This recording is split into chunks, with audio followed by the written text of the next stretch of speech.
ಇನ್ನು ಬಿಜೆಪಿ ಪಾಳ್ಯದಲ್ಲಿ ಈ ಕ್ಷಣಕ್ಕೂ ಮುಗಿತಾ ಇಲ್ಲ ಮನೆಯೊಂದು ಮೂರ್ ಬಾಗಿಲು ಅನ್ನುವಂಥ ಪರಿಸ್ಥಿತಿ. ಬನ ಪಾಲಿಟಿಕ್ಸ್ ಮತ್ತೆ ಮತ್ತೆ ಮುನ್ನೆಲೆಗೆ ಬರ್ತಾನೆ ಇದೆ. ನಿನ್ನೆ ಧರ್ಮಸ್ಥಳದ ಪರವಾಗಿ ನಾವಿದ್ದೀವಿ ಅನ್ನುವಂಥ ಸಮಾವೇಶದಲ್ಲೂ ಕೂಡ ವೇದಿಕೆ ಮೇಲೆ ಎದ್ದು ಕಾಣಿಸ್ತಾ ಇತ್ತು ಬನ ಪಾಲಿಟಿಕ್ಸ್.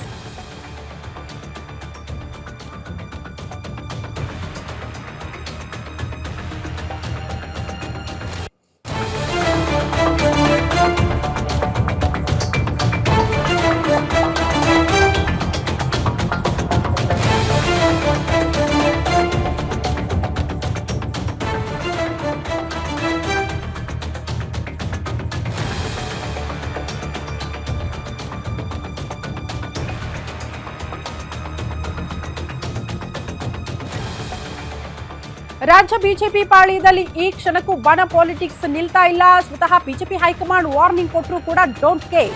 ಧರ್ಮಸ್ಥಳ ಚಲೋನಲ್ಲೂ ಕೂಡ ಒಮ್ಮತ ಇರಲಿಲ್ಲ ಅನ್ನೋದು ಬಹಳ ಸ್ಪಷ್ಟವಾಗಿ ವೇದಿಕೆ ಮೇಲೆ ಕಾಣಿಸ್ತಾ ಇತ್ತು.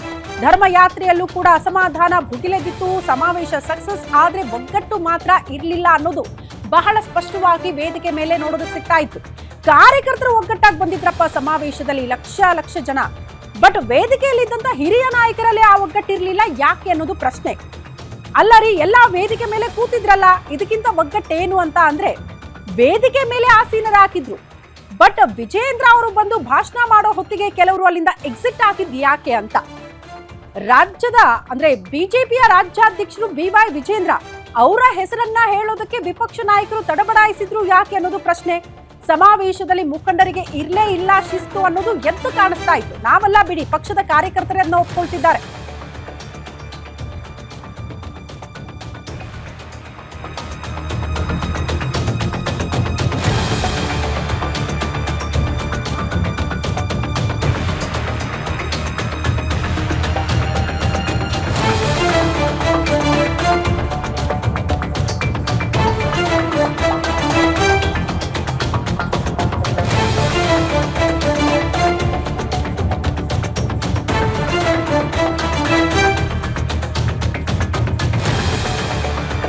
ಪ್ರಮುಖವಾಗಿ ಇದೇ ವಿಚಾರ ನಾವು ಹೇಳ್ತಾ ಇರೋದು. ಸಮಾವೇಶದಲ್ಲಿ ಮುಖಂಡರಿಗಂತೂ ಶಿಸ್ತಿರ್ಲಿಲ್ಲ, ಅದು ವೇದಿಕೆ ಮೇಲೆ ಎದ್ದು ಕಾಣಿಸ್ತಾ ಇತ್ತು ಅಂತ.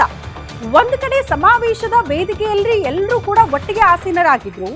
ಆದ್ರೆ ಪ್ರಹ್ಲಾದ್ ಜೋಶಿ ಅವರು ಕೂಡ ಬೇಗ ಭಾಷಣ ಮುಗಿಸಿ ಅಲ್ಲಿಂದ ಎಕ್ಸಿಟ್ ಆಗ್ತಾರೆ. ನಂತರ ವಿಜಯೇಂದ್ರ ಅವರು ಭಾಷಣ ಮಾಡೋ ಹೊತ್ತಿಗೆ ಬಹುತೇಕ ನಾಯಕರು ವೇದಿಕೆ ಮೇಲೆ ಇರ್ಲೇ ಇಲ್ಲ. ಯಾಕೆ ವಿಜಯೇಂದ್ರ ಅವ್ರಿಗೆ ಮಾತ್ರ ಕ್ರೆಡಿಟ್ ಕೊಡಬೇಕು ಅನ್ನುವಂತ ನಿರ್ಧಾರಕ್ಕೆ ಹಿರಿಯ ನಾಯಕರು ಬಂದ್ರ ನೋಡಿ. ಪಕ್ಷದ ರಾಜ್ಯಾಧ್ಯಕ್ಷರು ವಿಜಯೇಂದ್ರ ಅವರ ಹೆಸರನ್ನ ಹೇಳೋದಕ್ಕೆ ವಿಪಕ್ಷ ನಾಯಕ ಆರ್ ಅಶೋಕ್ ಅವರು ತಡಬಡಾಯಿಸ್ತಾರೆ ಅಂದ್ರೆ ಏನರ್ಥ? ಉದ್ದೇಶದಿಂದಲ ಅಥವಾ ಉದ್ದೇಶ ಇಲ್ಲದೆ ತಡಬಡಾಯಿಸ್ಬಿಟ್ರ? ಎಲ್ಲಾ ವರ್ಡ್ಗಳು ಕೂಡ ಸರಾಗವಾಗಿ ಹೇಳುವಂತ ಆರ್ ಅಶೋಕ್ ಅವರು ವಿಜೇಂದ್ರ ಅವರ ಹೆಸರು ಮಾತ್ರ ನಿಮ್ಮ ಬಾಯಲ್ಲಿ ಬರ್ಲಿಲ್ವಾ? ಇದು ಕೂಡ ಪ್ರಶ್ನೆ. ಪಕ್ಷದ ವೇದಿಕೆಯಲ್ಲಿ ನಿಮ್ಮ ಅಸಮಾಧಾನಗಳನ್ನ ಬಗೆಹರಿಸ್ಕೊಳ್ಳೋದು ಬಿಟ್ಟು ಧರ್ಮಸ್ಥಳದ ಪರ ನಾವು ಅಂತ ಒಗ್ಗಟ್ಟು ಪ್ರದರ್ಶನ ಮಾಡಕ್ ಬರ್ತೀರಿ, ಸಮಾವೇಶ ಮಾಡಕ್ ಬರ್ತೀರಿ ಅಂದ್ರೆ ಅಲ್ಲೂ ಕೂಡ ಇಂಥ ಅಸಮಾಧಾನಗಳನ್ನ ಹೊರ ಹಾಕ್ತೀರಿ ಅಂತ ಆದ್ರೆ ಪಕ್ಷದ ಕಾರ್ಯಕರ್ತರಿಗೆ ಏನ್ ಸಂದೇಶ ಕೊಡ್ತಿದ್ದೀರಿ ನೀವು ಅನ್ನೋದು ಕೂಡ ಪ್ರಶ್ನೆ ಅಲ್ವಾ? ಪಕ್ಷದ ಕಾರ್ಯಕರ್ತರು ಇದೇ ವಿಚಾರಕ್ಕೆ ಬೇಸತ್ತು ಹೋಗಿದ್ದಾರೆ. ಅದೇ ಕಾರಣಕ್ಕೆ ಇವ್ರನ್ನ ಮೊದಲು ಒಗ್ಗೂಡಿಸಿ ಅಂತ ಬಿಜೆಪಿ ಹೈಕಮಾಂಡ್ ಮೇಲೆ ಒತ್ತಡ ತರ್ತಿದ್ರಂತೆ ಕೆಲವರು. ಬಿಜೆಪಿ ಹೈಕಮಾಂಡ್ ನಾನಾ ರೀತಿಯಲ್ಲೂ ಕೂಡ ಕಸರತ್ತು ಮಾಡ್ತಾನೆ ಇದೆ, ಒಗ್ಗಟ್ಟಾಗಿ ಕರ್ಕೊಂಡು ಹೋಗ್ಬೇಕು ಎಲ್ಲರನ್ನ ಅಂತ. ಆದ್ರೆ ರಾಜ್ಯ ಬಿಜೆಪಿಯಲ್ಲಿ ಅದು ಸಾಧ್ಯ ಆಗ್ತಾ ಇಲ್ಲ ಅನ್ನೋದು ಬಹಳ ಸ್ಪಷ್ಟವಾಗಿ ಮೇಲಿಂದ ಮೇಲೆ ನೋಡೋದಕ್ಕೆ ಸಿಗ್ತಾ ಇದೆ. ಇದೆಲ್ಲ ಒಂದ್ ಕಥೆ ಬಿಡಿ. ರಾಮುಲು ಅವರು ಬರ್ತಾರೆ ಸಮಾವೇಶದ ಕೊನೆಯಲ್ಲಿ. ಅವ್ರಿಗೊಂದು ಅಸಮಾಧಾನ ಇದೆ. ಎಲ್ರು ಮಾತಾಡಿದ್ಮೇಲೆ ನನಗೆ ಅವಕಾಶ ಸಿಕ್ತು, ಅಲ್ಲಿ ಕಾರ್ಯಕರ್ತರು ಹೋಗಿದ್ರು, ಎಲ್ಲ ನಾಯಕರು ಕೂಡ ಎಕ್ಸಿಟ್ ಆಗಿದ್ರು ವೇದಿಕೆಯಿಂದ, ಈಗ ಯಾಕೆ ನನಗೆ ಅವಕಾಶ ಕೊಡಬೇಕು ಅನ್ನುವಂತ ಅಸಮಾಧಾನ ಕೂಡ ರಾಮುಲು ಅವ್ರಿಗಿತ್ತಂತೆ.